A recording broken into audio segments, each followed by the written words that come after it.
के सिर पे सवार आदमी को परेशान करता हुआ घूमता हो, ऐसा जीवन मुर्दा जीवन है। इसलिए मुर्दा जीवन लेकर जीना ये एक जीवन नहीं है। जीवित जीवन जियो, प्रसन्नता से संयुक्त जीवन जियो, आनंद से भरपूर जीवन जियो, संसार को खेल समझते हुए जीवन जियो और जीवन के तार जीवित तत्व से लगा करके आनंदित होते हुए खिलते हुए जियो। जीवन वो है जो कांटों में भी खिलता है, जीवन वो है जो विपरीतताओं में भी एक रस रहता है। ऐसा जीवन जियो और ऐसे जीवन की बलिहारी है जो प्रसन्नताओं से भरा हुआ निश्चिंत आनंद संयुक्त परमात्मा से युक्त जीवन हो। धन्य है वो जीवन। इसलिए हमें वास्तविकता का, आनंद स्वरूपता का, एक रस ज्ञान स्वरूपता का अनुभव करते हुए हर पदार्थ में जीना चाहिए। आइए आज का मंत्र आपके सामने रख रहे हैं। तत्कर्म कृत्वा विनिवृत्त भूयः तत्वस्य तत्वेन समेत्य योगम। दो स्थितियां हैं। एक तो कर्म की स्थिति है, व्यक्ति इच्छाओं से संयुक्त होकर कर्म करता जाता है और संसार के भोगों में विलिप्त होता जाता है। ज्यों-ज्यों कर्म आगे करता है त्यों-त्यों भोग और भोगों की वासना में फंसता है और इस तरह से कर्म जाल से पूरे संसार के जाल को पसार देता है। और जब ये इससे थक जाता है तो फिर क्या करता है? तत्वस्य तत्वेन समेत्य योगम। जो अपनी वास्तविकता है, जो तत्व का तत्व है, जो सारों का सार है, जो जीवन का जीवन है, ऐसे तत्व को प्राप्त होता है और उसको प्राप्त करके शांति लाभ करता है। दोनों बातें आपके ही अधिकार में हैं। चाहे तो आप नासमझी का सहारा लेकर, अविद्या का घूंघट लगाकर इन कर्मों को और कर्मों के फलों को भोगने के चक्कर में पड़े रहिए, पड़े रहिए, पड़े रहिए। और यदि थक गए हो तो आओ, तुम्हारे लिए परमात्मा का दरवाजा खुला हुआ है। आपका अपना घर है, यहाँ सदा वेलकम है। दूसरों के घर पे जाओ तो हर जगह एक पट्टा लटका हुआ है, बिवेयर डॉग्स। अंदर मत जाओ, इसमें कुत्ते रहते हैं, कुत्तों से डरो। इसलिए संसार के जितने दरवाजे हैं सब पर कुत्ते बंधे हुए हैं, लेकिन अपना दरवाजा निश्चिंत दरवाजा है, परमात्मा का दरवाजा है। हम सबका एक दरवाजा है और यदि उस दरवाजे की ओर आपका मुंह हो गया और अपने घर में आप वापस आ गए और तत्व के माध्यम से तत्व को प्राप्त कर लिया तो आनंद ही आनंद है। एक कथा आती है, एक बार आजकल जिसको अफगानिस्तान बोलते हैं, पहले गांधार बोलते थे, वहाँ एक कंधार शहर भी अब भी, उस देश का नाम गांधार देश था। और गांधार देश अपनी संस्कृति के लिए प्रसिद्ध था। गांधार देश मालदार लोगों का देश माना जाता था। और आपको आश्चर्य होगा, गांधारी गांधार की ही रहने वाली थी। धृतराष्ट्र की घरवाली गांधारी गांधार देश की, कंधार देश की रहने वाली थी। और साहित्य में भी गांधार एक शैली है और स्वरों में भी गांधार एक स्वर है। इस प्रकार से गांधार देश किसी जमाने में आर्य संस्कृति का केंद्र माना जाता था। वहां पर एक व्यापारी रहता था, धन दौलत से संपन्न था, किसी वस्तु की कोई कमी नहीं थी, अपना परिवार, अपना घरबार भरपूर था। तो इतने में कुछ ठग आए और उन्होंने उसकी आंखों को बांध दिया, हाथ पैरों को बांध दिया और उसको ले जाकर पांचाल देश में पटक दिया। पांचाल देश कौन? पंजाब का नाम ही पांचाल देश है, क्योंकि 5 नदियां उसमें बहती हैं। 5 जलों का, 5 नदियों का जो विचरण स्थल है वो पंजाब कहलाता है। इसमें सतलज, ब्यास, रावी, चुनाव, झेलम, ये 5 नदियां हैं। सिंधु नदी इनसे अलग है, वो पंजाब में को नहीं जाती है। वो थोड़ा सा पंजाब को छूती हुई आके अफगानिस्तान में, बल्कि उसमें जो सूबा है जिसको हम फ्रंटियर बोलते हैं, फ्रंटियर में से निकलते हुए सिंध में चली जाती है। लेकिन पंजाब की ये जो 5 नदियां हैं वो मैंने आपको बतलाई, फिर से नाम सुन लीजिए। चुनाव, झेलम, ब्यास, सतलज, रावी। ये 5 नदियों का देश पांचाल देश है। उसमें लाकर उस व्यापारी को पटक दिया। और पांचाल देश वो भी है जहां पर 5 भूतों के विषयों की 5 नदियां बहती हैं, शब्द, स्पर्श, रूप, रस, गंध। उस देश का नाम भी पांचाल देश है। इस पांचाल देश में, इस सांसारिक देश में लाकर उसको पटक दिया। अब वो बड़ा दुखी हो रहा है, अपने घर का पता भूल गया है, आंखें उसकी खुली हुई नहीं हैं, हाथ उसके बंधे हुए हैं, पैर उसके बांध दिए गए हैं, उसके सारे आभूषण चोरी कर लिए गए हैं, उसके सारे वस्त्र चोरी कर लिए गए हैं और उसको उसके देश से बाहर कर दिया गया है। ऐसी स्थिति में एक महान पुरुष उसको देखते हैं और सबसे पहले उसकी आंख की पट्टी खोलते, फिर उसके बाद उसके हाथ खोलते हैं, फिर उसके पैर खोलते हैं और इससे उसकी क्रिया शक्ति और उसकी गमन शक्ति उसको प्राप्त हो जाती है और आंखों के खोलने से देखने की शक्ति प्राप्त हो जाती है। अब वो पूछता है कि मैं अपने देश जाना चाहता हूं, मैं जिस देश से आया हूं गांधार देश से, उसका आप मुझे पता बताइए। तो उन महान पुरुष ने बताया, तुम अबाउट टर्न हो जाओ, जहां खड़े हो वहां से पीछे की तरफ हो जाओ, पीछे की तरफ मुंह करो तो तुम्हें तुम्हारे देश का पता मिल जाएगा। तो वो अबाउट टर्न होके चलने लगा तो सबसे पहले भूत नगरी में आया। भूत नगरी कौन? ये शरीर ही 5 भूतों की नगरी है। इसमें आया और अपनी मैं को, अपने देश को तलाश करने लगा तो उत्तर मिला, ये तुम्हारा देश नहीं है, ये भूतों का देश है, तुम आगे चलो। आगे चलते चलते अपने देश की ओर जाते जाते फिर ये देवनगरी में पहुंचा और देवनगरी में 5 ज्ञानेंद्रियों के देवता, 5 कर्मेंद्रियों के देवता, 5 प्राण के देवता और अंतःकरण के देवता निवास करते हैं। इन देवताओं ने भी कहा, ये तुम्हारी नगरी नहीं है, ये देवनगरी है। अब तुम और जरा सा आगे बढ़ो तो तुम्हें एक रोशनी विशेष दिखाई देगी, उसको देखते देखते तुम अपने देश में चले जाना। तो वो वहां से आगे बढ़ा और कारण शरीर में होता हुआ जब अपने देश में पहुंचा तो वहां से दैदीप्यमान होकर शक्तियों को पुनः इसने प्राप्त किया, अपने परिवार को प्राप्त होकर आनंदित हो गया। उसी प्रकार इस जीव को परमात्मा देश से पकड़कर इस संसार में लाकर फेंक दिया गया है।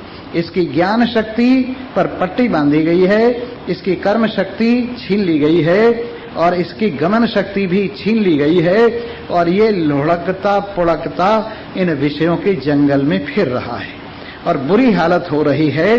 तो महान पुरुष जब इसकी दुर्दशा को देखते हैं तो इसके आंखों की पट्टी खोल देते हैं। सबसे बड़े दानी कौन हैं? जो आपको ब्रह्म ज्ञान, आत्मज्ञान दान करते। अभय दान सबसे बड़ा दान है। अभय दान का मतलब है जिसमें मृत्यु से छुटकारा व्यक्ति को मिल जाता है।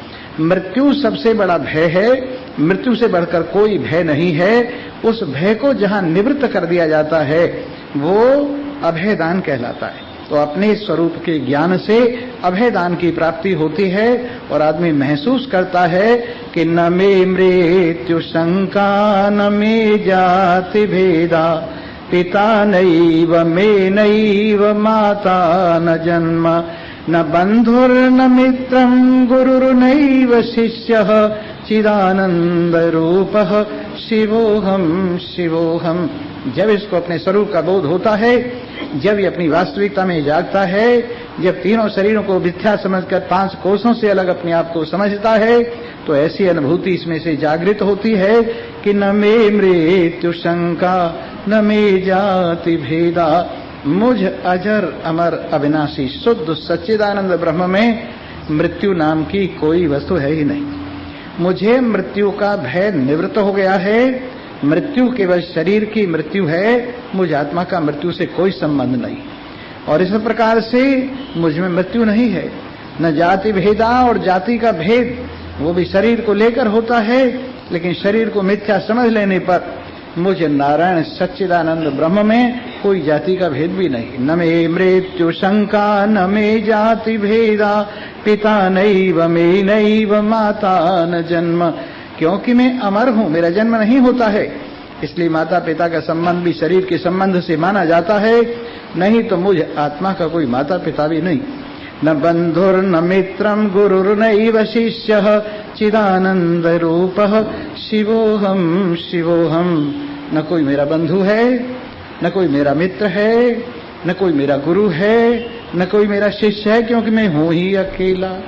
जब अकेला हूं, सजातीय विजातीय स्वगत भेद रहित हूं, द्वैत नाम की मुझ में कोई वस्तु ही नहीं है, तो ये संबंध केवल स्वप्न की तरह से मुझ में भास रहे हैं, अन्यथा तो मैं अकेला ही हूं।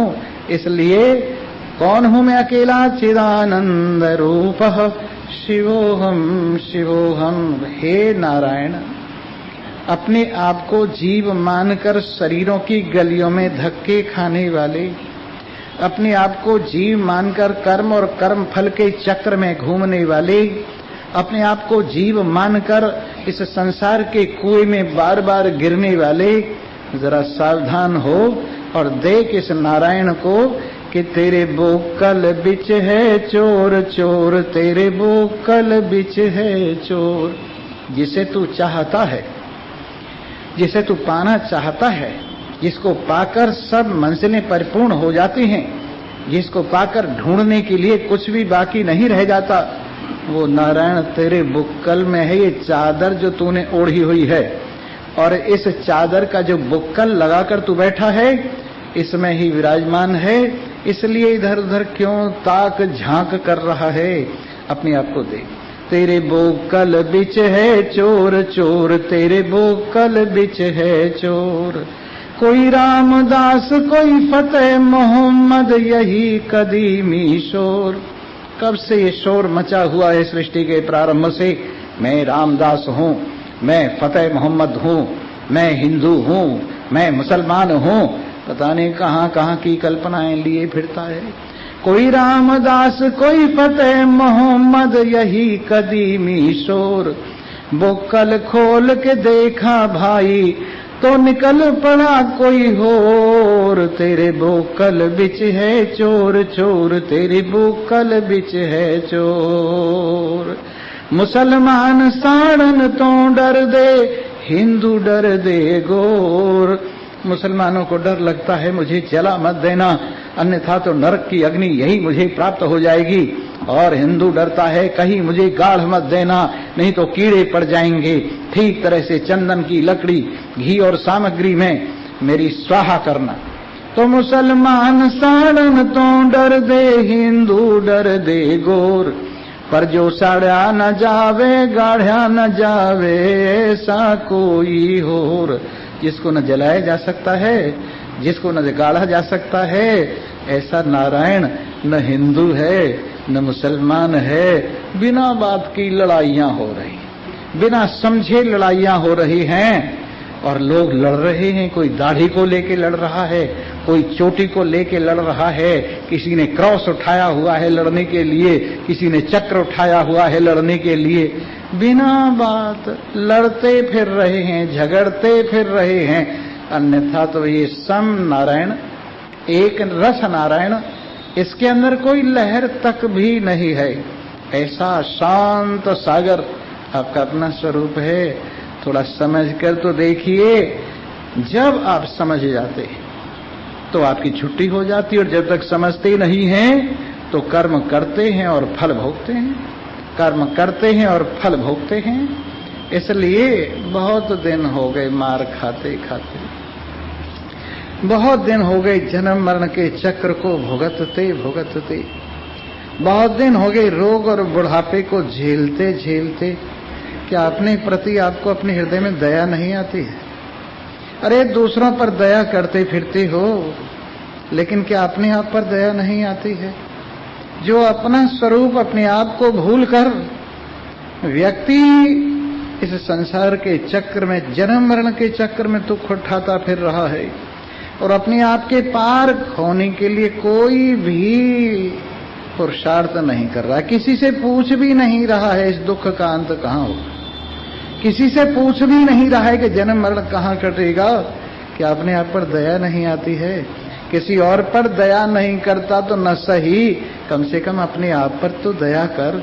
नारायण अन्यथा संतम आत्मानम अन्यथा प्रतिपद्यते किन्न तेन कृतम पापम चौरेण आत्मापहारेण। आत्मा है तो और तरह का, पर समझ लिया है और तरह का। है सत्य पर असत्य समझ लिया है चेतन पर जड़ समझ लिया है आनंद स्वरूप पर दुख रूप समझ लिया है एक पर अनेक समझ लिया है निर्विकार पर विकार रूप समझ लिया है। अन्यथा संतम आत्मानम अन्यथा प्रतिपद्यते किन्न तेन कृतम पापम। ऐसे चोर ने जिसको अन्यथा समझा हुआ है, भला कौन सा ऐसा पाप है जो उसने कर नहीं लिया है। सब पापों का बाप अज्ञान है, सब पापों का बाप अपने आप की भूल है। इसलिए अविद्या सब कष्टों में सबसे पहली अविद्या की गिनती आती है, फिर अस्मिता है, फिर राग द्वेष है, फिर अभिनिवेश है। इस प्रकार ये पांचों क्लेश इनका मूल ना समझी है। अन्यथा संतम आत्मानम अन्यथा प्रतिपद्यते किन्न तेन कृतम पापम चौरेण आत्मापहारेणा। अरे अपने आप की तलाश कर। यते मही स्वराज्य, अपनी स्वराज्य प्राप्ति का प्रयास करो, अपनी आजादी के लिए प्रयत्न करो, अपने आप को भवसागर से पार ले जाने के लिए प्रयत्न करो। मनुष्य शरीर मिला है और उसमें ही ये काम हो सकता है और कहीं नहीं हो सकता। न तुम्हारे माँ काम आएगी, न तुम्हारे बाप काम आएगा, न तुम्हारा बेटा काम आएगा, न बेटी काम आएगी, न बहू काम आएगी, कोई काम नहीं आएगा। तुम्हारा किया हुआ पुरुषार्थ तुम्हारे काम आएगा, तुम्हारा ज्ञान तुम्हें रोशनी दिखाएगा, तुम्हारा मोह तुम्हें भटकाएगा। कब तक इस मोह के चक्र में पड़े पड़े अंधेरे में घूमते रहोगे? कुछ तो अपने आप पर दया करो। तो जब इसको समझ जगती है तो ये क्या करता है?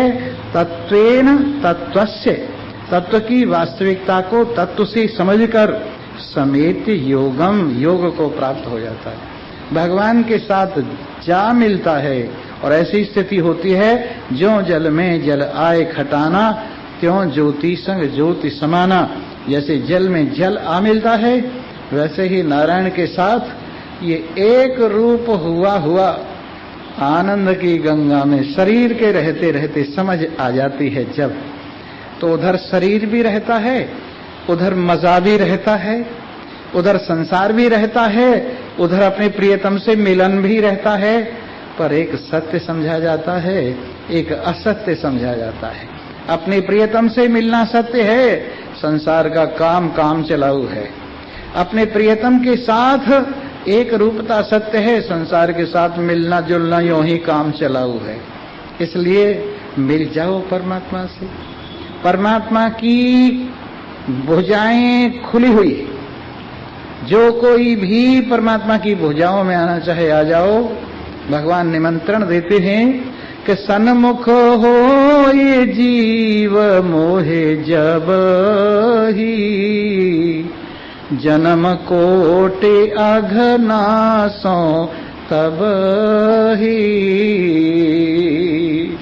सन्मुख हो ये जीव मोहे जब ही। जिस वक्त भी ये मेरे सामने आ जाता है, मेरे चरणों में विराजमान हो जाता है, मुझ अपने असली मूल को पहचानता है और कहता है, हे प्रभु मैं तेरा हूं। और ऐसी स्थिति हो जाती है कि प्रभु मोरे अवगुण चेतन धरो, प्रभु मोरे अवगुण चेतन धरो। मोरे अवगुण, मोरे अवगुण, मोरे अवगुण चेतन धरो। प्रभु मोरे अवगुण चेतन धरो। समदर्शी है नाम तिहारो, समदर्शी है नाम तिहारो। चाहे तो पार करो, पार करो। प्रभु मोरे अवगुण चेतन धरो, प्रभु मोरे अवगुण चेतन धरो। एक लोहा पूजा में राखत, एक घर बधिक पर्यो। एक लोहा पूजा में राखत, एक घर बधिक पर्यो। ये दुविधा पारस नहीं देखे, ये दुविधा पारस नहीं देखे। कंचन करत खरो, प्रभु मोरे अवगुण चेतन धरो। प्रभु मोरे अवगुण चेतन धरो। एक नदी एक नाली कहावे, एक नदी एक नाली कहावे। एक नदी एक नाली कहावे, मैलो ही नीर भरो। जब दोनों मिल एक वरण भये, जब दोनों मिल एक वरण भये। सुरसरि नाम पर्यो, प्रभु मोरे अवगुण चेतन धरो। प्रभु मोरे अवगुण चेतन धरो। एक जीव एक ब्रह्म कहावे, एक जीव एक ब्रह्म ब्रह्म कहावे। सूर श्याम झगड़ो, अब की बेरी मोहे पार उतारो। अब की बेरी मोहे पार उतारो। नहीं प्रणजात टरो, प्रभु मोरे अवगुण चेतन धरो। धरो प्रभु मोरे अवगुण चेतन धरो। समदरसी है नाम तिहारो, समदरसी है नाम तिहारो। चाहे तो पार करो, प्रभु मोरे अवगुण चेतन धरो।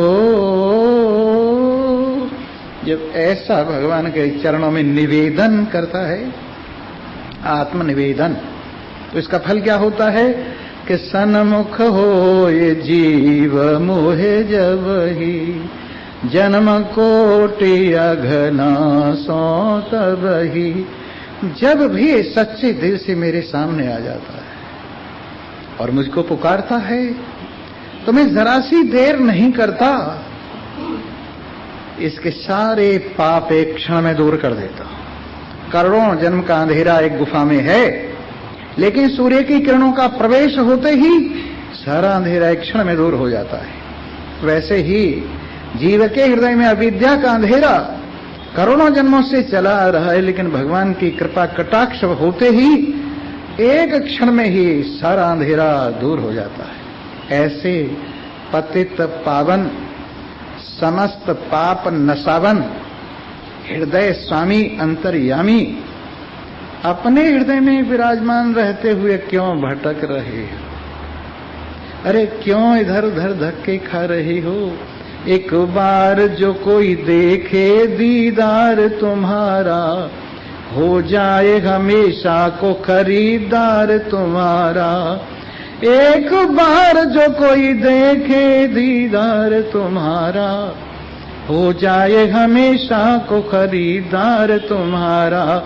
रस खान ने एक बार ही परमात्मा की झांकी देखी, उनकी द्रवित होती हुई दया का समुद्र लहराता हुआ देखा। वो सदा सदा के लिए अपना खान पना भूल गया और परमात्मा के चरणों में अर्पित हो गया, धन्य धन्य हो गया, और अपने आप को कहता है अब मुझे कुछ नहीं चाहिए। या लकुटी और कामरिया पे राजती हूँ पुर को तज डारो। अगर मुझे कंबल और लकुटी भगवान श्री कृष्ण जिसको धारण करते ही मिल जाए तो मैं तीनों लोकों का राज फेंक दूं। यदि मुझे करील का वास मिल जाए, सोने चांदी के महलों को वार कर किसी को दे दूं। यदि भगवान के चरण कमलों का सामीप्य मिल जाए तो आनंद ही आनंद है। ऐसा ही अगर आपको एक बार किसी का नैन तीर लग गया, परमात्मा की कृपा का तीर लग गया और कलेजे तक जा पहुंचा, तो आपकी हिम्मत नहीं है कि आप परमात्मा को कभी भी छोड़ सके। क्यों? जिसको न चाहे यार वो यहाँ आ नहीं सकता, जो आ गया एक बार वो फिर जा नहीं सकता, जो आ गया एक बार वो फिर जा नहीं सकता। ऐसे नकद नारायण सच्चिदानंद ब्रह्म, सबके दिल में बैठे, दिल को धड़काने वाले, सबकी आंखों में बैठे, सबकी आंखों के नूर परमात्मा देव, जब उनकी महिमा कोई व्यक्ति समझता है और अपने आप से अपनी ओर ध्यान लगाता है, अपना मन तत्व से तत्व की ओर लाता है, आत्मश्रवण से आत्मा के मनन की ओर लाता है, आत्मश्रवण से आत्मनिधि ध्यासन की ओर लाता है, तो ये कर्म चक्र से छुट्टी यहीं पा लेता है। और ऐसी स्थिति हो जाती है कि मन मगन हुआ फिर क्या बोले, मन मगन हुआ, मन मगन हुआ,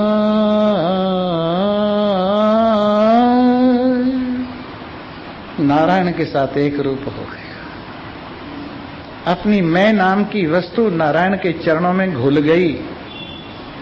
अपनी जाति, बिरादरी, वर्ण, आश्रम, अकड़ तकड़ सब भगवान के चरणों के साथ एक रूप हो गई, मगन हो गए। तो मन मगन हुआ अब क्या बोले, मन मगन हुआ अब क्या बोले, सूरत कलाली हुई मतवाली, सूरत कलाली हुई मतवाली, पी गई मधवा बिन तोले। वाह, ये खुद मस्ती का रस, अपने आप में अपनी विराजमानता का रस बाहर से कुछ नहीं दिखता, अंदर से ये रस पान करने वाला अनुभव कर सकता है। बाहर वाले को तो आश्चर्य लगता है कि पागल हो गए हैं, ये बहक रहे हैं, इनको क्या मिल गया है, ये इतने मस्त क्यों हो गए हैं, इनका दिल दुनिया से क्यों उखड़ गया है, संसार के विषयों की ओर इनकी आंखें क्यों नहीं झांक रही हैं, दुनिया की ओर इनका दिल क्यों नहीं आ रहा है। उनको क्या पता कि इनको क्या मिल गया है। अब क्या कहे, गूंगे का गुड़ है। इसलिए मन मगन हुआ फिर क्या बोले, सूरत कलाली हुई मतवाली, हुई मतवाली, पी गई मधवा बिन तोले, पी गई मधवा बिन तोले, मन मगन हुआ फिर क्या बोले, हंसा पहुँचे मानसरोवर, हंसा पहुँचे मानसरोवर, ताल ताल फिर क्या डोले, अब ताल ताल फिर क्या डोले, मन मगन हुआ फिर क्या बोले, जब कमती तब चढ़ी तराजू, अब पूरी हुई फिर क्या तोले, मन मगन हुआ फिर क्या बोले मन मगन हुआ फिर क्या बोले। सुरति कलाली हुई मतवाली पी गई मधुआ बिन तोल। हीरा पाया गांठ गठाया हाट हाट इसे क्या खोले। क्या परखवाने की जरूरत। क्यों स्वामी जी आपको कोई मानता भी है क्या? न मानने दो। स्वामी जी अपने आप को अपने आप से मानते हैं, स्वयंभू स्वयं से ही प्रमाणित हैं। कोई माने तो माने सानू की, हमको क्या लेना देना है। माने अपने लिए न माने अपने लिए, वो उसकी अपनी मर्जी है। लेकिन ये हमारे दिल का सौदा है। ये तो हमारा दिल जानता है कि हम अपने आप में अपनी मस्ती ले रहे हैं और किसी को नहीं जच रही तो न जचे। इसलिए हाथ हाथ इसे क्या खोले। हीरा पाया गांठ गठाया हाथ हाथ इसे क्या खोले। मन मगन हुआ फिर क्या बोले। कह कबीर सुनो भाई साधो साहिब मिल गए तिलोले। ये जरा सी दृष्टि का तिल है, अगर ये अंदर की ओर हो जाए तो दृष्टा के साथ एक रूप हो जाए। ये दृष्टि बाहर की ओर जो पसर रही है संसार को खड़ा कर रही है, और ये तिल से बाहर निकालने वाली दृष्टि अगर दिल की ओर आ जाए, तिल से दिल की ओर आ जाए, दिल की ओर जाती है दुनिया खड़ा कर देती है, और दिल की ओर आ जाती है तो छुट्टी हो जाती है। इसलिए ये जो तिल के ओले पहाड़ है, तिल के ओले जो नारायण है दिल में निवास करने वाला, यदि उसको समझ लिया जाए तो तत्व से तत्व का अनुभव करके जिंदगी का सारा मजा इकट्ठा होकर हमारे पास आ जाता है। एकेन द्वाभ्याम त्रिभिरष्टभिर्वा कालेन चात्मा गुणैश्च सूक्ष्मई। ये एक ही नारायण एक माया के साथ खेल रहा है। जीव और ईश्वर दो रूप धारण करके खेल रहा है। सतोगुण रजोगुण तमोगुण तीन रूप धारण करके खेल रहा है। पांच भूत मन बुद्धि चित्त ये 8 रूप धारण करके खेल रहा है। काल के इस खेल में तीनों गुणों से संयुक्त हुआ सारे खेल अकेला ही खेल रहा है। सब जगह खिलाड़ी एक है, खेल बहुत से। एकाकी ड्रामा है ये। अकेला ही स्त्री बना हुआ है, अकेला ही पुरुष बना हुआ है, अकेला ही राजा बना हुआ है, अकेला ही रंक बना हुआ है। पर जब समझ लोगे तब विक्रमादित्य, राजा विक्रमादित्य रात को वेश बदलकर घूमता था। तो वो ऐसा हुआ चोरों की मंडली में पहुंच गया। 4 चोर थे, 5 में ये बैठ गई जाके। इनसे पूछा तुम कौन होगे? जो तुम हो सो हम है। कहने लगे लगता है ये भी हमारा भाई चोर है। कहने लगे बहुत अच्छी बात है। अच्छा ये बताओ अपने अपने गुण बताओ, तुम्हें क्या क्या गुण है। एक ने कहा कहीं भी कोई चीज खजाना रखा हो, मैं बिल्कुल ठीक दीवार पर उसी जगह छेद करता हूं जहां सामान का बिल्कुल नजदीकी हो। इसको कहीं कहीं पाड़ लगाना कहते हैं, कुमिल लगाना कहते हैं, छेद करना कहते हैं, उस जगह पर कर सकता हूं। कहने लगे वाह तो हमारे काम की चीज है। फिर दूसरे से पूछा कैसा भी ताला हो उस ताले को तोड़ करके तिजोरी साफ कर देता हूं। कहने लगे ये भी हमारे काम का है। तीसरे से पूछा भाई तू क्या कर सकता है? कि मैं ऐसे ऐसे रास्ते जानता हूं कि आपको उन रास्तों से ले जाऊंगा कि बस तुम्हारा कल्याण हो जाएगा। चारों ने अपने अपने काम बता दिए। अब इस 5वें का चौथे का नंबर आया। चौथे से पूछा भाई तू क्या जानता है? कि एक बार मुझे किसी आदमी को दिखा दो, मैं उसको हर जगह पहचान लूंगा हजारों में से। कहने लगे ये भी बड़ी काम की चीज है। आया 5वें का नंबर। पूछा तुम क्या जानते हो? कि बस यूं कर दिया और छुट्टी हो जाएगी तुम्हारी। अगर फंस भी गई ना, मैंने यूं किया और छुट जाओगे। कहने लगे ये सबसे बढ़िया है। बस 5 ने मिलकर के राजा के खजाने में जाके डाका डाला। छेद करने वाले ने छेद कर दिया, ताला तोड़ने वाले ने ताला तोड़ दिया, पहचानने वाले ने असली नकली सब पहचान दिए। और फिर इसके बाद में राजा तो चुपके से निकल गया और वो चारों पकड़े गए। पुलिस लगा रखी थी। चारों ने सोचा 5वां कहां गया यार? कहाँ रूपोस हो गया, कहाँ चला गया, कोई बात नहीं, देखा जाएगा।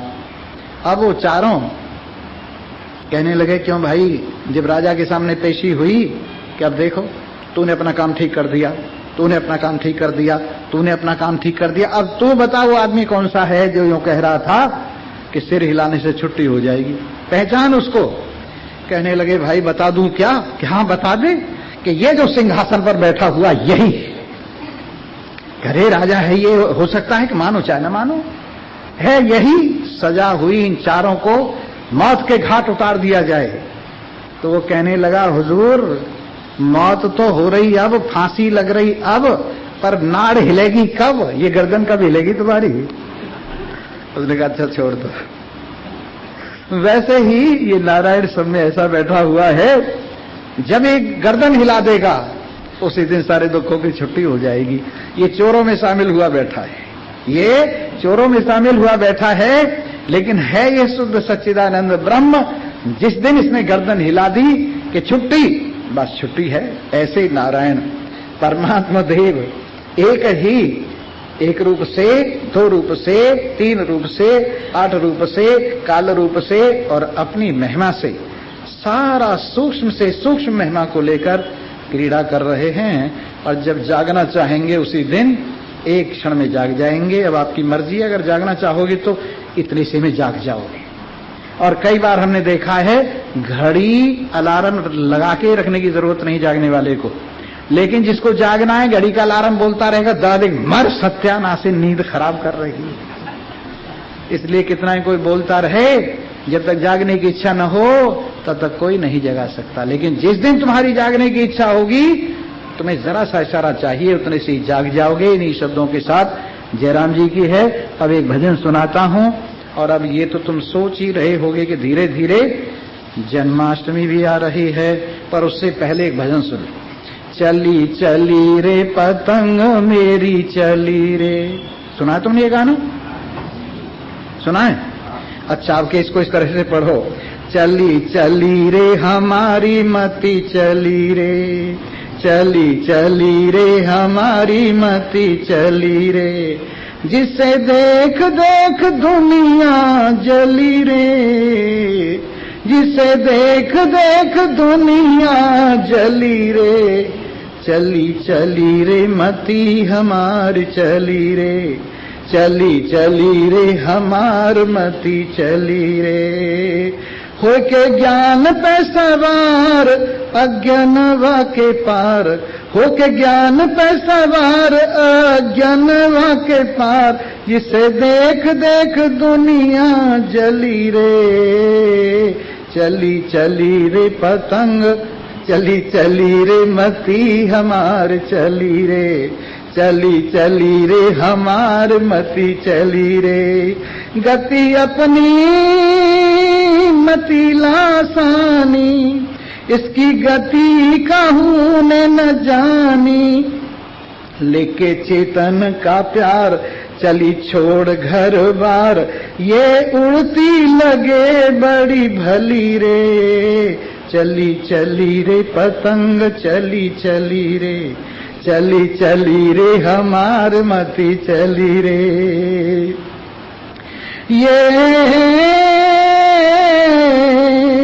ये राम गगन की रानी, ये आत्म गगन की रानी, जिसे देख माया की मरी नानी, करती जाए ये प्रचार एक प्रियतम ही है सार, जिसे सुन सुन शोर हुआ गली रे, चली चली रे मती हमार चली रे, चली चली रे हमार मती चली रे। अपने हाथों में इसकी डोरी, चली पिया मिलन को गोरी, आंख देखे ये पसार सब चेतन प्रसार, जो लगे मिस्री की डली रे, चली चली रे हमार मत चली रे, चली चली रे हमार मत चली रे। पहुंची प्रियतम के अंक में प्यारी, या ये देव और दृष्टि हमारी, नाम रूप से हो पार जिसकी तेज बड़ी धार, सत्संग की पाली लली रे। चली चली रे पतंग, चली चली रे हमार मती चली रे। हो चली चारों दिवस से ऊपर, चली चारों दिशा से ऊपर, जब मिला नहीं कुछ भी यहाँ पर। अपना प्रियतम ही सार बार बार ढील मार, हो गई शीतल जगत से जली रे। चली चली रे पतंग, चली चली रे हमार मति चली रे। हरि ओम तत्सत्। सर्वे भवन्तु सुखिनः, सर्वे सन्तु निरामयाः। सीताराम सीताराम हरे सीताराम, सीताराम सीताराम, राधे श्याम राधे श्याम राधे श्याम हरे राधे श्याम राधे श्याम राधे। सीताराम सीताराम सीताराम हरे सीताराम सीताराम सीताराम, राधे श्याम राधे श्याम राधे श्याम हरे।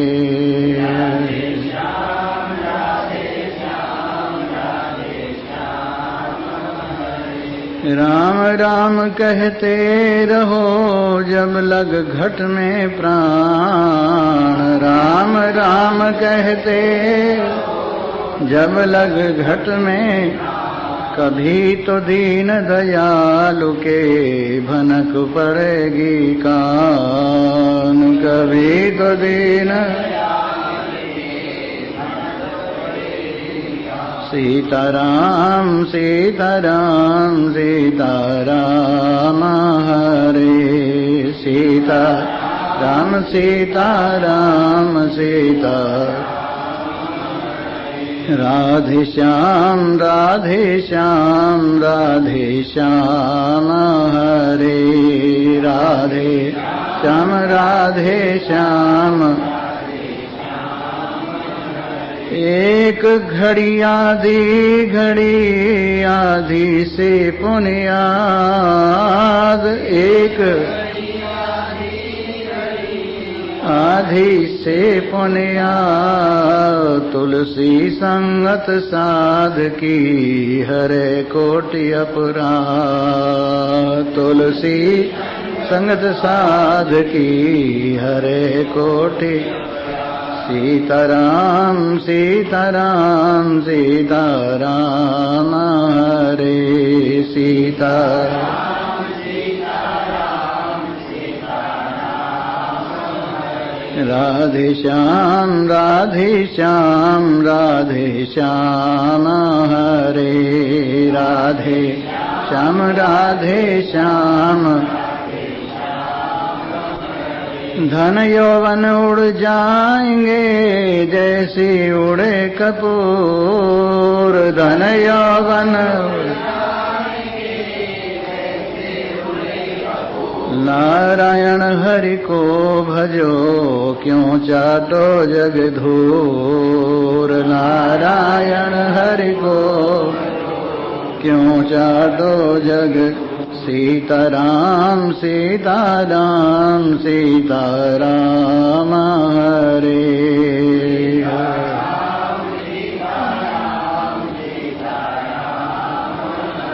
राधे श्याम राधे श्याम राधे श्याम हरे राधे श्याम।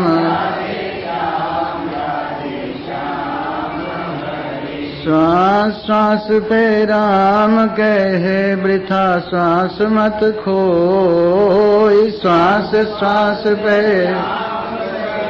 वृथा श्वास मत खो, ना जाने या श्वास को आवन होय न होय, ना जाने या श्वास को सीताराम सीताराम सीताराम हरे सीताराम सीताराम सीता राधे श्याम राधे श्याम राधे श्याम हरे राधे। ताली न बजाएं, ताली न बजाएं। दो बातों को भूल मत जो चाहे कल्याण, दो बातों को भूल मत जो चाहे नारायण एक मौत को दूर। सीताराम सीताराम हरे सीताराम सीताराम सीता राधे श्याम राधे श्याम राधे श्याम हरे राधे श्याम राधे।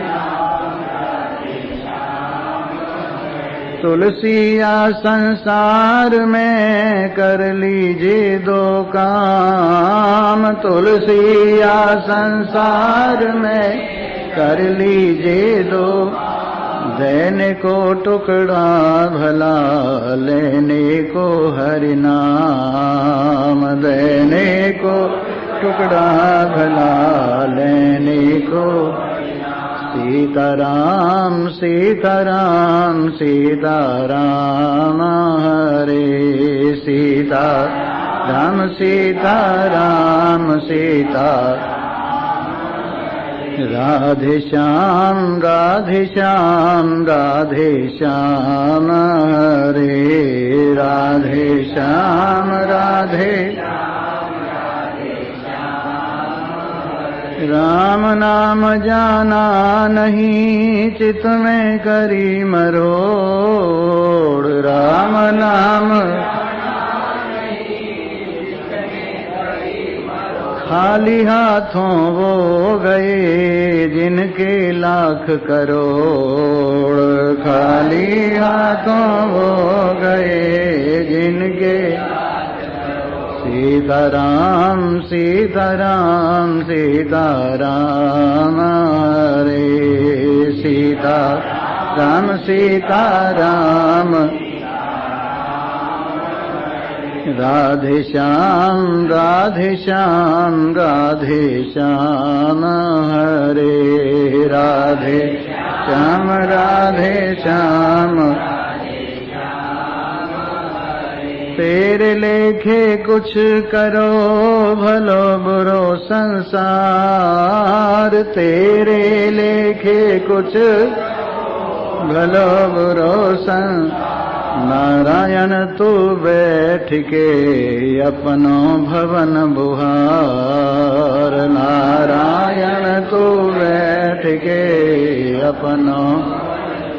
सीताराम सीताराम सीताराम हरे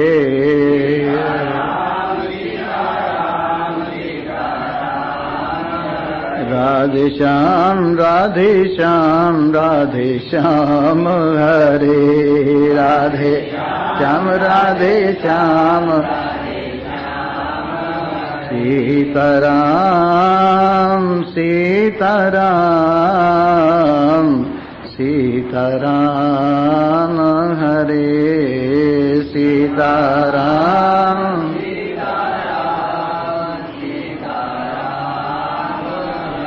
राधे श्याम राधे श्याम राधे श्याम हरे राधे।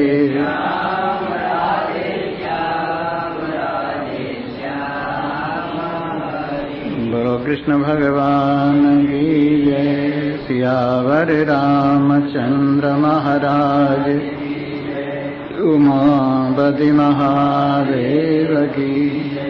पवन सुत हनुमान बोलो भाई सब संतन की। गोविंद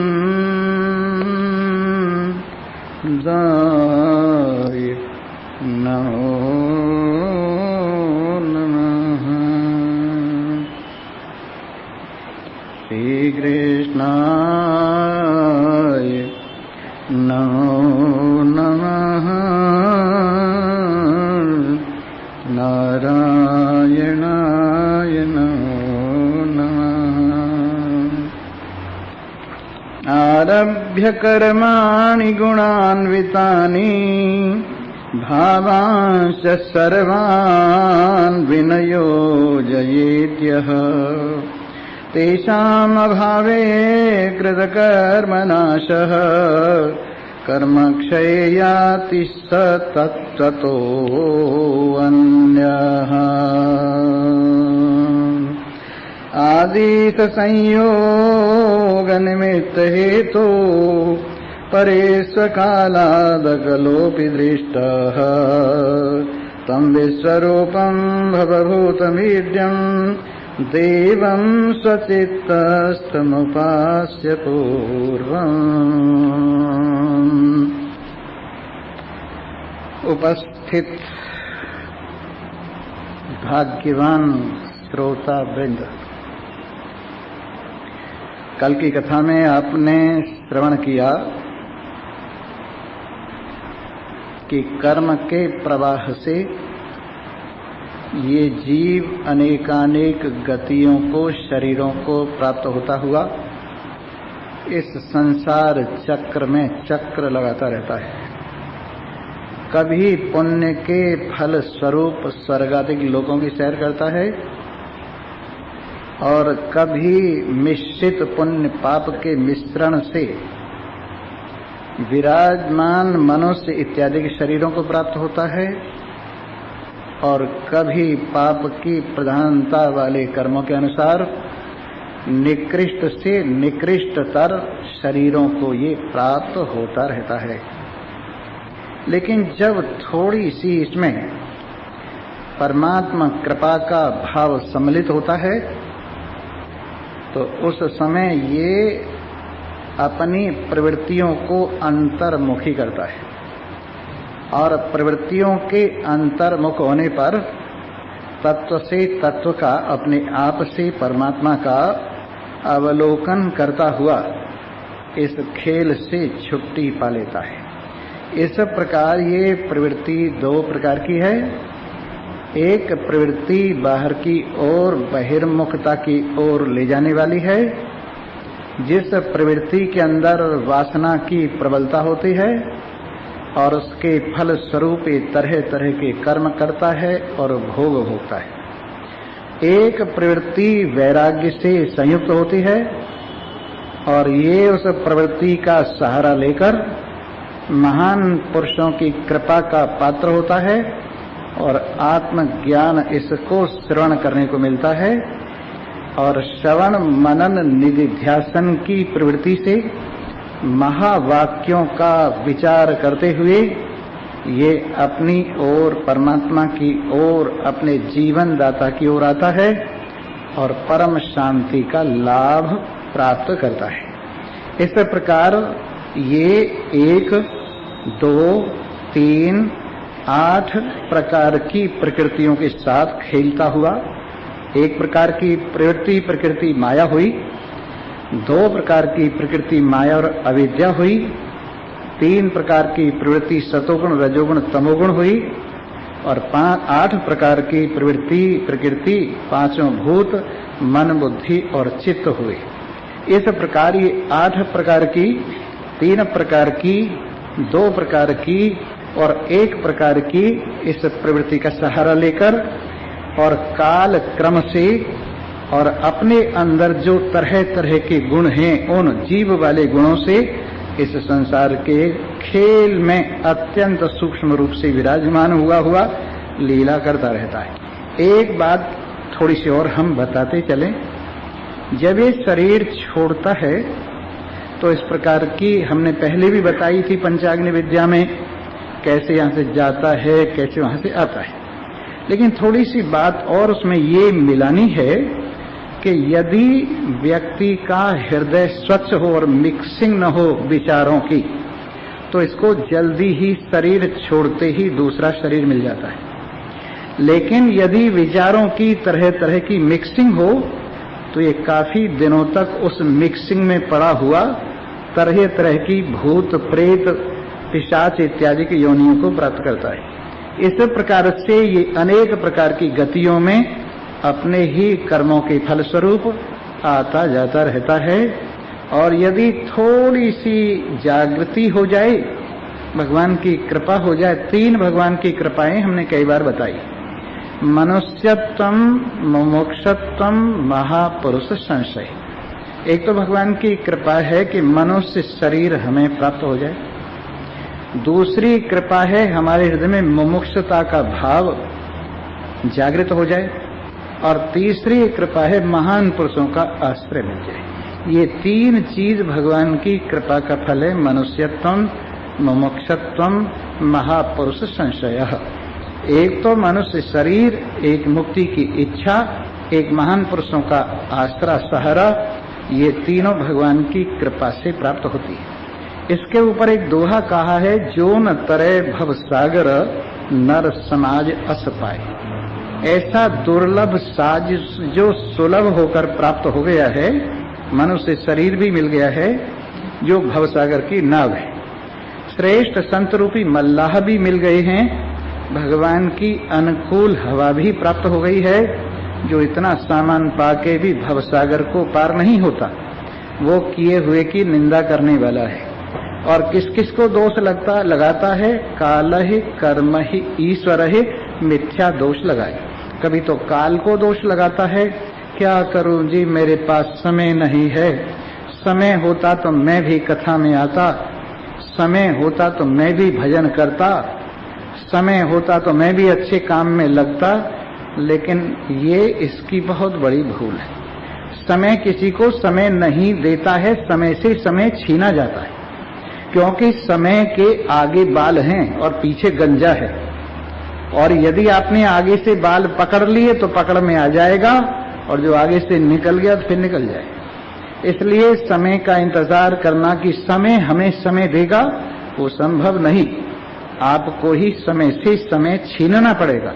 जैसे बहती हुई नदी की धार में से कोई प्यासा आदमी पानी उसमें से निकाल लेता है, वैसे ही जिसके हृदय में पार होने की आकांक्षा है, वो समय से समय छीन लिया करता है। ऐसे ऐसे लोग हुए हैं। मुसलमानों में एक औरत थी, और वो नौकरी किसी की करती थी, खरीदी हुई गुलाम थी। किसी जमाने में आदमी खरीदे जाते थे पशुओं की तरह से, और वो मालिक की मर्जी के अनुसार खाते थे, मालिक की मर्जी के अनुसार पहनते थे, मालिक की मर्जी के अनुसार काम करते थे, उनकी कोई इच्छा नहीं होती थी। ऐसी वो गुलाम खरीदी हुई थी, और उस गुलामी में भी समय निकाल लेती थी। 24 घंटे की नौकर, जब भी उसको छोटी सी कोठरी में समय मिलता आराम करने का, तभी परमात्मा से अपने हृदय के तार जोड़ देती और कहती, हे प्रभु, हे करुणा निधान, यदि मैं आराम के लिए, सुख के लिए, संसार के भोगों के लिए, जन्नत के लिए आपका नाम ले रही हूं, तो मेरे लिए जन्नत का दरवाजा बंद कर दो। और यदि मैं दोजख से बचने के लिए आपसे प्यार करती हूं, तो मुझे दोजख में झोंक दो। लेकिन न तो मुझे दोजख से डर है, और न जन्नत की मुझे इच्छा है, लेकिन मैं तो केवल आपको प्यार करती हूं।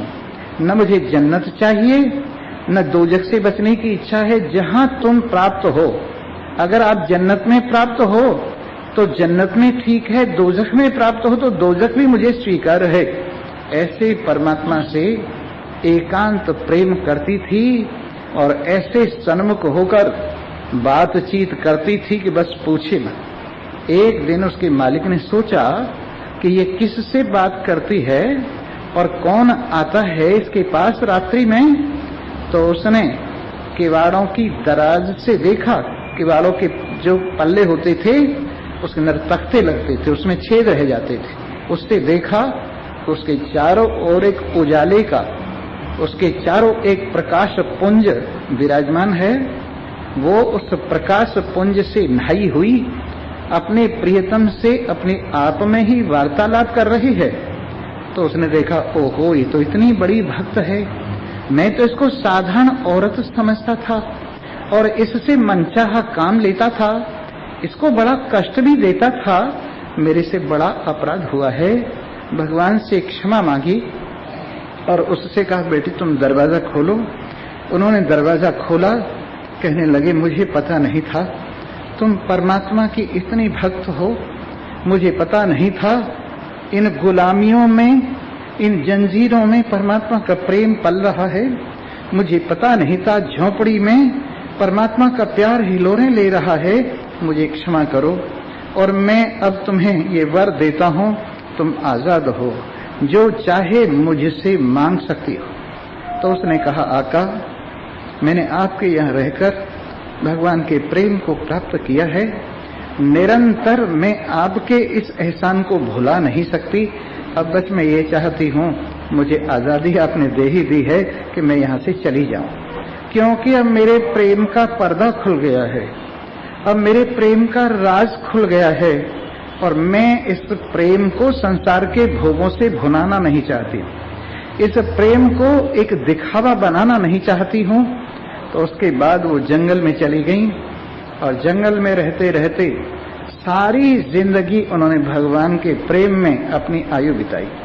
एक बहुत बड़ा फकीर हुआ है इब्राहिम, अदम का रहने वाला, उसने ये सुना कि एक बहुत बड़ी भक्तनी जंगल में रहती है।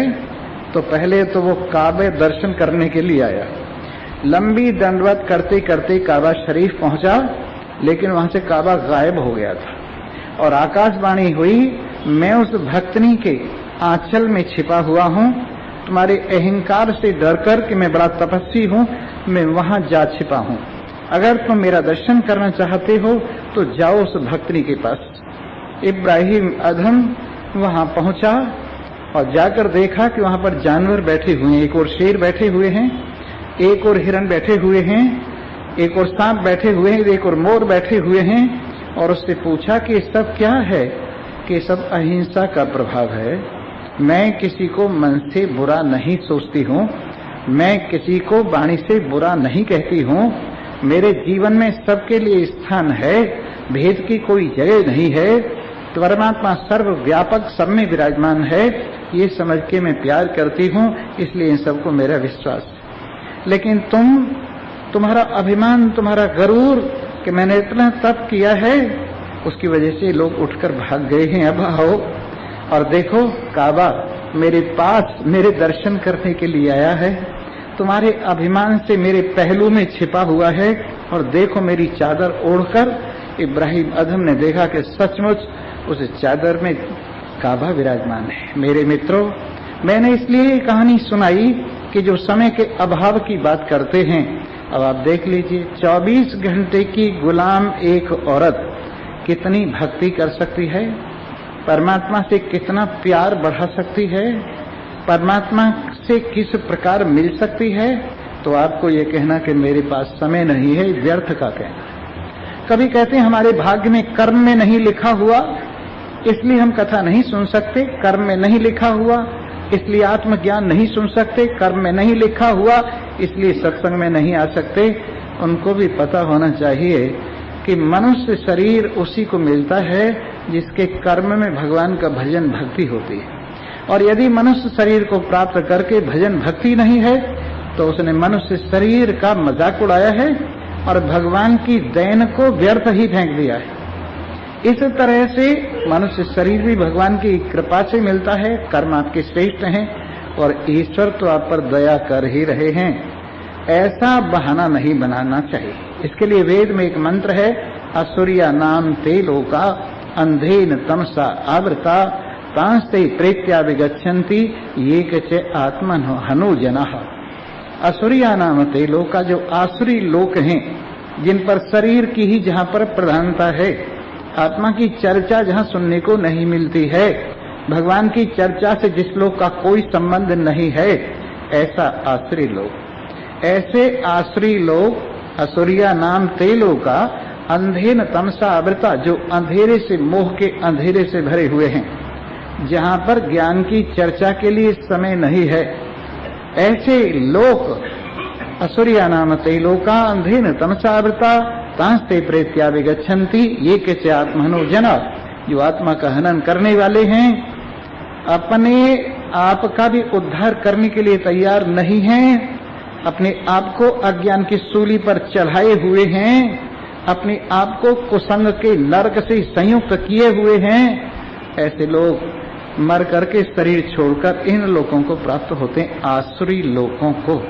इसलिए बहाने मत बनाइए, भगवान ने बड़ी कृपा की है, मनुष्य शरीर प्रदान किया है और भगवान ने कृपा की है कि भव सागर से पार होने की आकांक्षा हमारे हृदय में जागृत हो गई है। आपने सुना होगा ज्ञान की 7 भूमिकाएं एक दिन हमने बताई थी, और उनमें सबसे पहली भूमिका थी शुभेच्छा। शुभ इच्छा ज्ञान की पहली भूमिका है। ये आदमी के अनेक जन्मों के पुण्य से हृदय के अंदर जागृत होती है। शुभ इच्छा क्या है? चलो मैं सत्संग सुनूं। शुभ इच्छा क्या है? चलो मैं तीर्थ करके आऊं। शुभ इच्छा क्या है? कि चलो मैं व्रत करूं। शुभ इच्छा क्या है? चलो मैं दान दूं। शुभ इच्छा क्या है? कि मैं अपने आप में कल्याण के लिए कुछ उपाय करूं। ये ज्ञान की पहली भूमिका है, ये शुभ इच्छा कहलाती है। इसके बाद दूसरी भूमिका है तन्मानसा। तन्मानसा का अर्थ ये है विचारणा। इससे पहले विचारणा है दूसरी भूमिका, जिसके अंदर व्यक्ति सत्संग में पहुंचता है, महान पुरुषों की शरण में पहुंचता है और वहां पर आत्मा अनात्मा का विवेक सुनता है, वहां पर सत और असत का विवेक सुनता है, और वहां पर उसमें विचार जागृत होता है कि सार क्या है, असार क्या है, परमात्मा क्या है, अनात्मा क्या है, ग्राह्य क्या है, त्याज्य क्या है, क्या मुझे वर्ण करना चाहिए, क्या मुझे छोड़ना चाहिए, मेरी मंजिल ये है, ये नहीं है। ऐसा विचार सत्संग में पहुंचकर सुनता है, ये तो विचार करता है, अकेले में ही इसको सत्संग का सुना हुआ भाव इसके हृदय में हिलोरें लेता है, और वो सत्संग के माध्यम से सुने हुए सार वस्तु नारायण की ओर बढ़ने के लिए एक प्रेरणा अपने अंदर से महसूस करता है। इसके बाद तीसरी भूमिका है तन मानसा।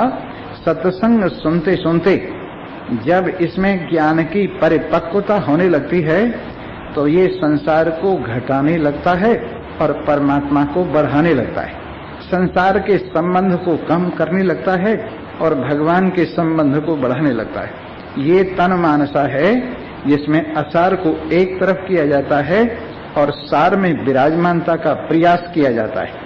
इस प्रकार ये तीसरी भूमिका है तन मानसा, जिसमें अज्ञान को कम करना, मोह माया को कम करना, कुसंग को कम करना और सत्संग को, परमात्मा के प्यार को, परमात्मा की कथा को, परमात्मा की चर्चा को, परमात्मा के ज्ञान को बढ़ाना, ये विशेष रूप से एक जिज्ञासु के हृदय में भावना होती है। और इसका फल ये होता है, जब इसकी विचारणा परिपक्व होती है तो ये चौथी भूमिका में विराजमान होता है, जिसका नाम है सत्तापत्ति।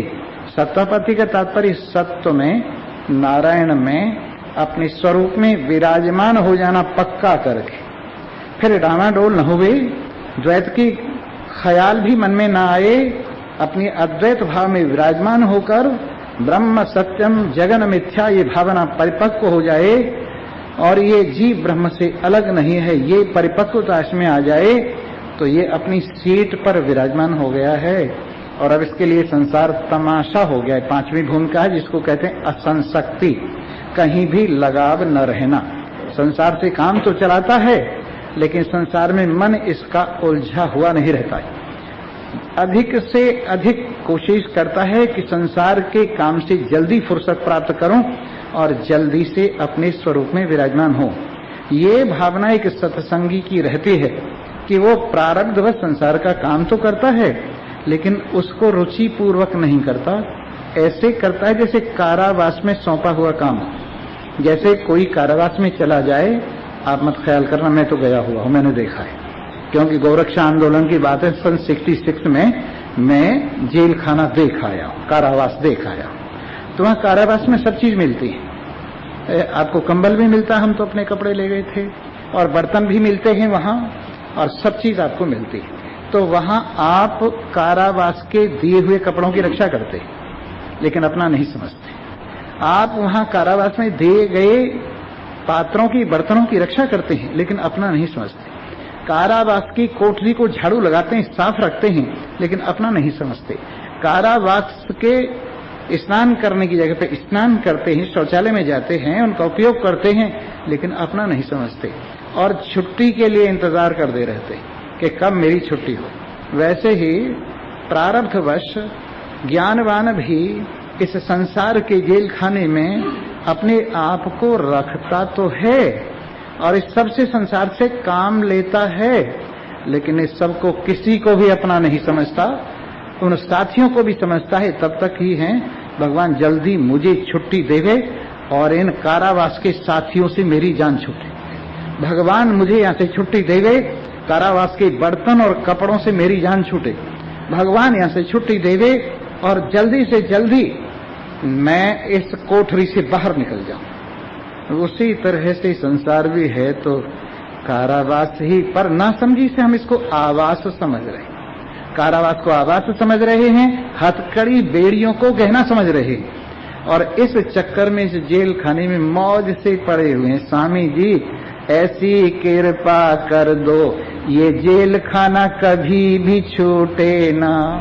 प्रभु जी ऐसी कृपा कर दो, हाथ में हथकड़ी पैरों में बेड़ी कभी भी टूटे ना।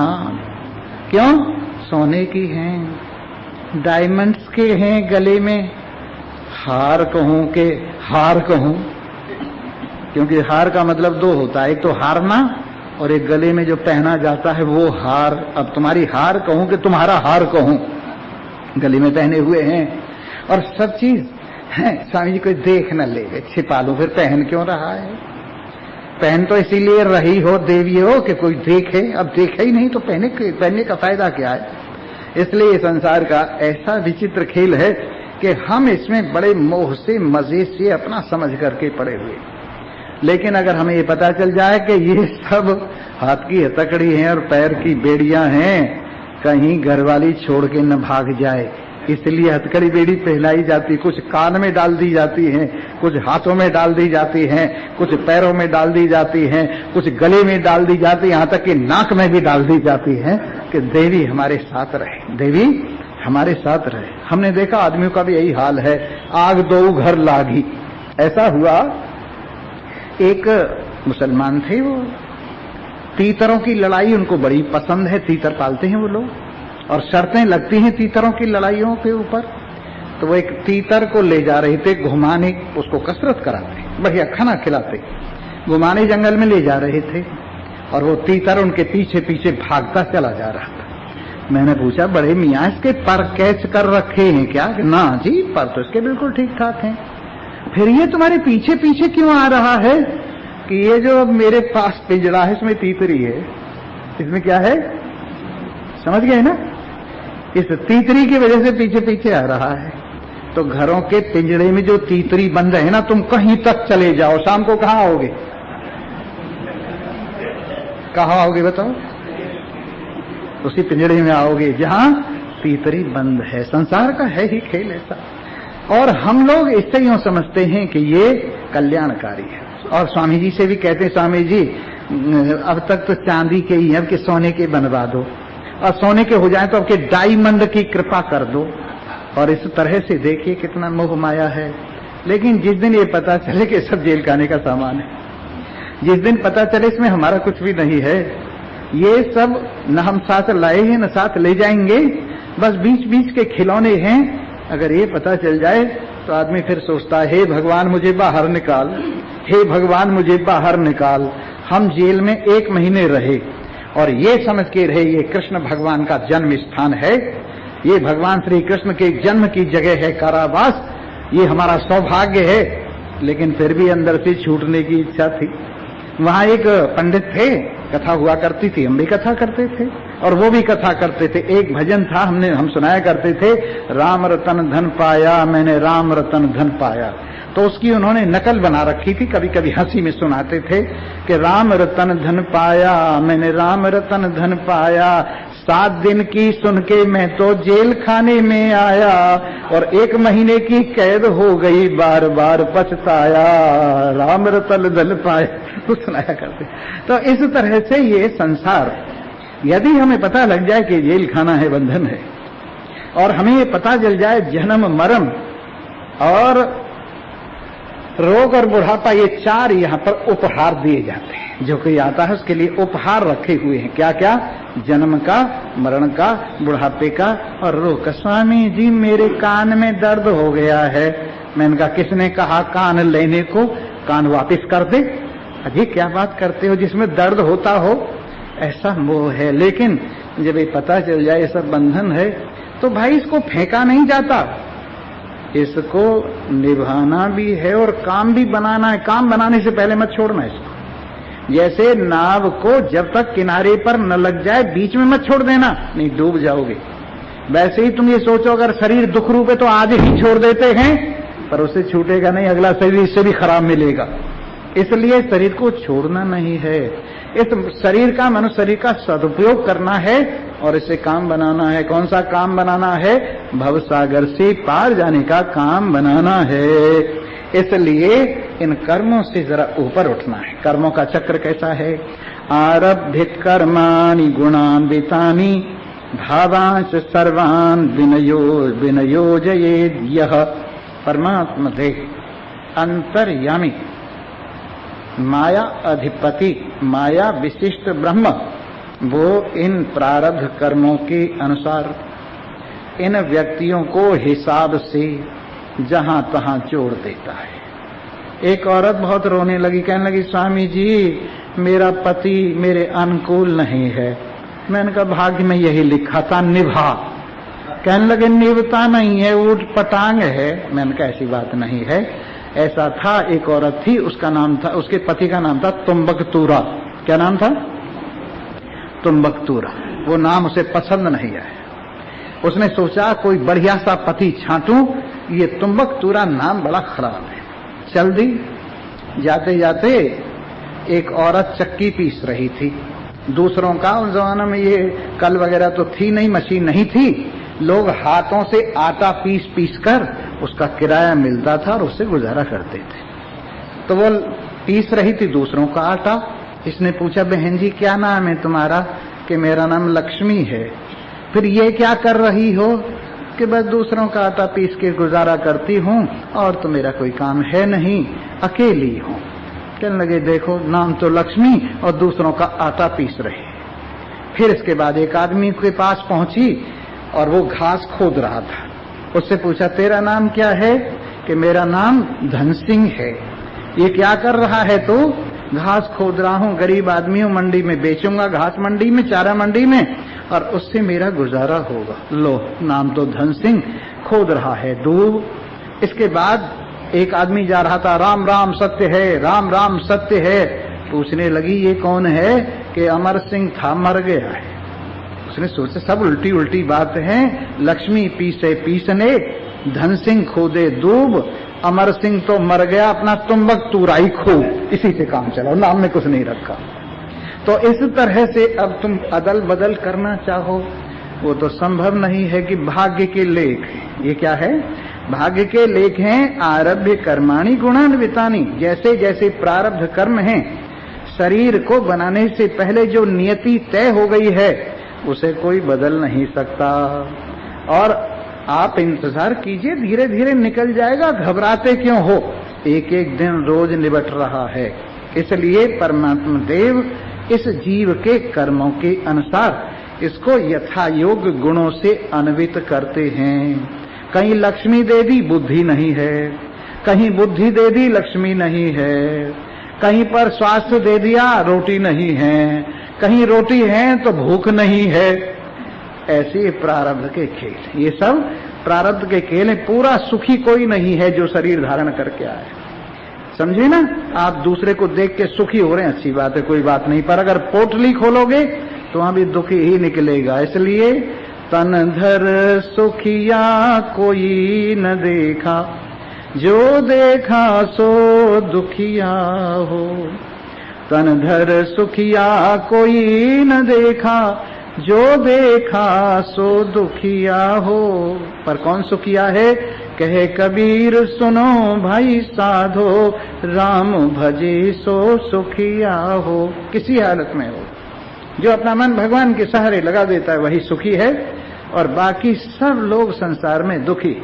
इसलिए प्रारब्ध के अनुसार, कर्मों के फल के अनुसार जैसे जैसे गुणों की व्यवस्था होनी, सतोगुण रजोगुण तमोगुणात्मक शरीरों को प्राप्त होना है, परमात्मा देव वही ठिकाने लगा देता है। कैसी विचित्र माया है, कितना हिसाब किताब पक्का है। करोड़ों अरबों खरबों जीव जंतु हैं, पर अपने अपने हिसाब से मिलेंगे, बेहिसाब कोई नहीं मिलेगा। कर्मों के अनुसार जो कुछ मिला है सब हिसाब से मिला है। एक आदमी था, भगवान की कारीगरी पर उंगली उठाने लगा। वो सो रहा था बड़ के पेड़ के नीचे और कहने लगा, देखो भगवान कितना अकल का दुश्मन है, इतना बड़ा पेड़ और उस पर इतने इतने फल लगाए हैं, और जो बेल हैं उनके ऊपर भोपला लगा दिया है, कहीं कलिंगर लगा दिया है, ये तो इन पे लगना चाहिए था। बाई चांस ऊपर से एक बड़ का फल गिरा नाक पे आके, कहने लगे भगवान तू बड़ा अकलमंद है, अगर यहाँ भोपला लगा हुआ होता, काशी फल लगा हुआ होता तो मुंह साफ हो जाता। तो इसलिए भगवान की कारीगरी में नुक्ताचीनी नहीं करनी चाहिए, और भगवान को प्यार करे और भगवान के विधान को भी प्यार करे, पर आगे के लिए परमात्मा से प्रार्थना करे, अब खाई सो खाई, अब खाऊं सो राम दुहाई, अब के तो निपटा लो, पर आगे के लिए झंझट अपने गले मत डालना। भावांश सर्वान विनयो जयेद यह, जैसे जैसे जिसके भाव है। बड़ा विचित्र कारीगर है। हरे राम, जैसे जैसे भाव हैं उसके अनुसार ही उसको ठिकाना मिलता है, जैसा जैसा मन है उसके अनुसार ही उसको ठिकाना मिलता है। एक चाय बेचने वाले का लड़का कह रहा था, ओ चाय बेचने वाले, अपने बाप को कह रहा था, ओ चाय बेचने वाले, भगवान ने मुझे कहाँ पागल ने पैदा कर दिया, भला मैं यहाँ पैदा होने लायक था क्या? छोटा सा बच्चा 4-5 साल का। बड़ी हंसी आई हमें सुन के। मैंने कहा भाई अभी तो परमात्मा से लड़ाई लड़, यहाँ कोई सुनने वाला नहीं तेरी बात को। तो भावांश सर्वान विनयोज यह, जो भावों के अनुसार कर्मों के अनुसार यथा योग्य स्थानों को विनियोजन करता है, ठिकाने लगाता है। तेषाम भावे कृत कर्म नासः कर्म क्षयाति स तत्ततो अन्यः। लेकिन जब ये इस कर्म की व्यवस्था से ऊपर उठता है, कब उठता है? ज्ञान प्राप्त करके। एक ज्ञान ही ऐसा है जो आपको कर्म चक्र से पार ले जाता है। आपने सुना होगा,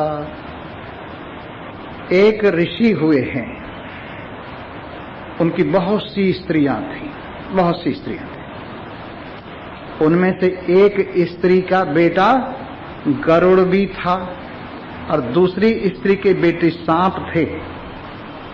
समझ रहे हो ना? वो कर्दम ऋषि थे। कौन से ऋषि थे? इतने उनके वो थे। तो एक उनकी जो घरवाली थी उसका नाम था विनीता। क्या नाम था? विनीता। उसके बेटे थे गरुड़। एक थी कद्रु, उसके बेटे थे सर्प। एक दिन ऐसा हुआ, जो घोड़ा निकला था उच्चैश्रवा नाम का घोड़ा 14 रत्नों में सागर से, जो महाराज बलि को प्राप्त हुआ, बलि के पास है वो। तो उनमें से एक कहने लगी, वो जो उच्चैश्रवा घोड़ा था ना, उसके सारे बाल सफेद थे। कद्रु कहने लगी, क्यों झूठ बोल रही है, कुछ गर्दन पे बाल काले भी थे। कईयों को आदत होती है विरोध करने के लिए विरोध करते। कहने लगे शर्त लगा ले, अगर काले बाल वहां हो तो मैं तेरी दासी बन जाऊंगी, और जो काले बाल न हुए तो तू मेरी दासी बन जाना। स्वीकार है। अब कद्रू ने अपने बेटों को बुलाया, वो तो जानती थी, सांपों को बुलाया। कहने लगे बेटा मेरी आज्ञा मानोगे? कहने लगे क्या आज्ञा है माता जी? कि ये जो है ना उच्चैश्रवा घोड़ा, इसके बालों में काले बाल बन के लग जाओ, चिपट जाओ। लोगों ने, सांपों ने कहा मां हम तेरे इस पाप में शामिल नहीं होंगे। तो उन्होंने कहा अच्छा तुम गिंडोए हो जाओ। वो जो बरसात में केंचुए निकलते हैं ना, वो सांप वश केंचुए हो गए सब सांप। और कुछ ने कहा हाँ माँ ना माँ, हाँ माँ ना माँ। वो ढुंढुब सर्प हो गया जिसके दो मुंह होते हैं, एक इधर और एक इधर। और कुछ सांप बन के बाल चिपट गए। अब जब दोनों ने जाके देखा तो बाल तो चिपटे हुए थे, बनाए हुए थे। विनीता ने कहा ठीक है, मैं तेरी दासी हुई। विनीता गरुड़ जी की माँ और अरुण जी की माँ, दो भाई थे ये। ऐसा हुआ, अरुण जी जब गर्भ में थे, अंडा भी पक्का नहीं था कि उससे पहले ही विनीता ने तोड़ दिया, और उससे पैर नहीं बने थे तब तक पिंगला यानी पैर बिना पैदा हुए अरुण जी। पर गरुड़ जी ने उन पर कृपा की और उनको सूर्य के सारथी बना दिया। जब सूर्य निकलता है सामने से अरुण प्रभा होती है, वो अरुण जी कहे जाते हैं, सूर्य का रथ चलाते हैं। और गरुड़ जी पूरे पक्का होने पर पूरे समय पर निकले, तो वो बड़े पक्के थे गरुड़ जी। तो गरुड़ जी सांपों को ढोए और उनकी माँ कद्रू सांपों की माँ को ढोए। बड़े परेशान हुए। गरुड़ जी कहने लगे क्यों मौसी, कोई छुटकारे का उपाय है? बोले हाँ बेटा है। क्या है? कि अगर तुम स्वर्ग से अमृत लाके हमारे यहाँ ले आओ और हमारे बेटे उसको पिए, अमर हो जाएंगे और तुम्हारी छुट्टी हो जाएगी, माँ की भी और तुम्हारी भी। बोले ठीक है। तो गरुड़ जी स्वर्ग में पहुंचे। वहां पर अमृत बड़ा सुरक्षित था। सबसे पहले एक चार दीवारी थी जमीन की, चारों ओर मिट्टी की दीवार थी। फिर उसके बाद पानी की खाई भरी हुई थी। उसके बाद अग्नि का एक बहुत बड़ा जंगल जलता रहता था। फिर उसके बाद वायु का प्रवाह था और फिर आकाश की खाली जगह थी। इन 5 जगहों को पार करे तो अमृत के घड़े तक पहुंचे। और पहरेदार देवता और भी लगे हुए थे। गरुड़ जी ने हिम्मत की और गरुड़ जी ने इस तेजी के साथ आकाश को पार किया, वायु अग्नि जल पृथ्वी को पार किया, अपनी तेज से तुरंत अमृत के घड़े तक पहुंच गए। अब अमृत का घड़ा उठा लिया, शोर मच गया, अमृत का घड़ा चुरा लिया गया। इंद्र भी भागा वज्र उठाकर, तो गरुड़ जी ने परवाह नहीं की और इंद्र ने वज्र मारा तो उसके लिए एक छोटा सा पंख गिरा दिया कि ले बेटा बस इतना ही काफी है तेरी इज्जत आबरू के लिए। तो इंद्र ने देखा ये तो बड़ा खतरनाक आदमी है। कहने लगे भाई तुम तो पहले ही बहुत बड़े बलवान हो, क्या नाम है तुम्हारा? कि मुझे गरुड़ कहते हैं। ओहो ठीक है, भगवान विष्णु के वाहन, तुमको अमृत की क्या जरूरत है, कहाँ ले जा रहे हो? तुम तो अमर हो। कहने लगे मैं सांपों के लिए ले जा रहा हूं, मैं और मेरी माँ की गुलामी छूटेगी इसलिए मैं इसको ले जा रहा हूं। वो कहने लगे अरे मूर्ख, सांपों को अमृत पिलाएगा, सांप अमर हो जाएंगे? ऐसे घटिया जीव जंतु को अमर करने चला है, ये तो बहुत बड़ी बात है। कहने लगे भाई आप क्या करूं, मैंने तो प्रतिज्ञा की हुई है, पर एक बात है मैं जाके रख दूंगा, तुम उठा लाना। कहने लगे ठीक। तो इंद्र पीछे पीछे और गरुड़ उस अमृत के घड़े को ले जाकर उन्होंने सर्पों को और सर्पों की मां का आह्वान किया, मौसी, ए मौसी के बेटो, लो मैं ये अमृत ले आया हूं और ये रखा, कुशा के ऊपर अमृत रख दिया घड़ा। उन्होंने कहा ठीक है, तुम समझो हमने स्वीकार कर लिया, तुम और तुम्हारी मां आजाद। और फिर वो सांप नहाने धोने चले गए कि नहा धो के अमृत पिएंगे। इतने में बीच में इंद्र उठा के ले गया। जब इंद्र उठा के ले गया और सांप आए तो देखा तो अमृत नहीं है, कुशा ही कुशा है। कुशा कोई चाटने लगे, हर एक सांप की जीभ के 2-2 हिस्से हो गए उस कुशा की वजह से। और अमृत का घड़ा फिर इंद्र उठा ले गया। वो 4 जगह रखा गया था रास्ते में, इसलिए उन 4 जगहों पे कुंभ होता है, कुंभ की भी कहानी है। इस तरह से ये अमृत का घड़ा जैसे गरुड़ जी सांपों के पहरे में ले आए, वैसे ही आकाश, वायु, अग्नि, जल, पृथ्वी, ये 5 हैं दीवार, इस अमृत तक पहुंचने के लिए इनको पार करो। और 5 भूतों के बने हुए स्थूल शरीर, सूक्ष्म शरीर, कारण शरीर को पार करो और तेजी से पार करके स्वस्वरूप के अमृत का घड़ा उठा लो और जितने विघ्न आए उनको समाप्त कर दो और अपने आप पी जाओ। सांपों को मत पिलाना, वो तुम्हारे लिए। वो अमृत तो सांपों के लिए लाया गया था, पर ये अमृत तुम्हारे लिए है और इस अमृत का पान करके कर्मों से परे हो जाओ। तेषाम अभावे कृत कर्म नाशः। जब ज्ञान होता है और जीवता की उपाधि अविद्या निवृत्त होती है, उसके निवृत्त होते ही कर्मों की निवृत्ति हो जाती है और कर्म क्षय याति स, कर्मों का क्षय होने पर ये उसी अपने स्वरूप नारायण को जो सब में दृष्टा रूप से विराजमान है प्राप्त होकर संसार से छुट्टी पा लेता है।